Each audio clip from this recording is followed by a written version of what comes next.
And now to all the news. Former President Olusegun Obasanjo on Thursday challenged Nigerian youth to engage in activities that would change the African narrative by participating fully in all the socio-economic and political activities.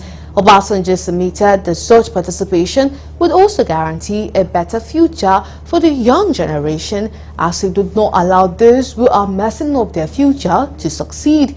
He spoke in Abeokuta, Ogun State during the third edition of the Presidential Youth Mentorship Retreat organized by the Youth Development Center of the Olusegun Obasanjo Presidential Library, OOPL. Speaking on the theme, removing barriers against youth, Obasanjo noted that in most parts of Africa, there have visible barriers and not so discernible barriers militating against the actualization of the latent potentials of the African youth. Obasanjo, who was represented by the Deputy Chief Coordinator of OOPL, Ayodele Ademiwale, said the biggest obstacle to effectively removing the barrier is the attitudinal disposition and orientation of the young people. In her welcome address, the chairperson of YDC OOPL, BC Kolakbo, told the youth that to consistently improve on leadership skills and development in order to take their rightful position in governance. A critical challenge facing most young people is the opportunity for productive engagement. Fortunately for you, it is a different world today. The villagization of the globe has rendered geographical boundaries and barriers largely irrelevant. The movement towards a knowledge economy has also meant that proper nuancing helps you to eliminate barriers. In essence, economic opportunities have become transborder in nature and in manifestation.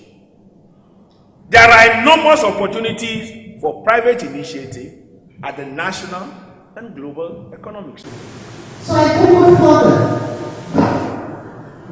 to go to your age group, and the best I could find was age 25 to 49 years.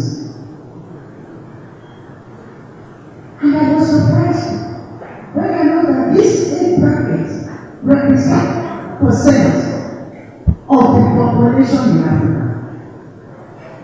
A whole 30%, in fact 29 point something, but I added income to 30%. And this age group is like 480 million.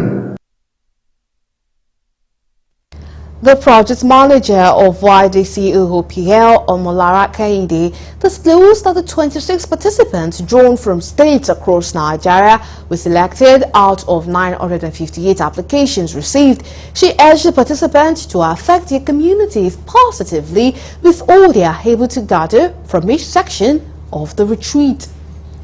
We're gathered here to discuss the theme, removing barriers against the youth. Barriers such as inclusion in politics, good governance, labor, lack of access to good education opportunities, politics and making process, to mention a few. We're gathered here today to draw from the well of our founding fathers. And okay, so we have over 985 applicants, but we had to do our screening to select 26 participants. We have 11 from the North, Kano, Plateau, Abuja, Jos, Benue, and then we have from Imo State. We have all the states in Nigeria, represented here today. So just like I mentioned earlier, I just want people to go home not the way they came. I want them to return home with a different mentality. I want them to go home and be aware that changing the nation, starts from them. It starts from changing their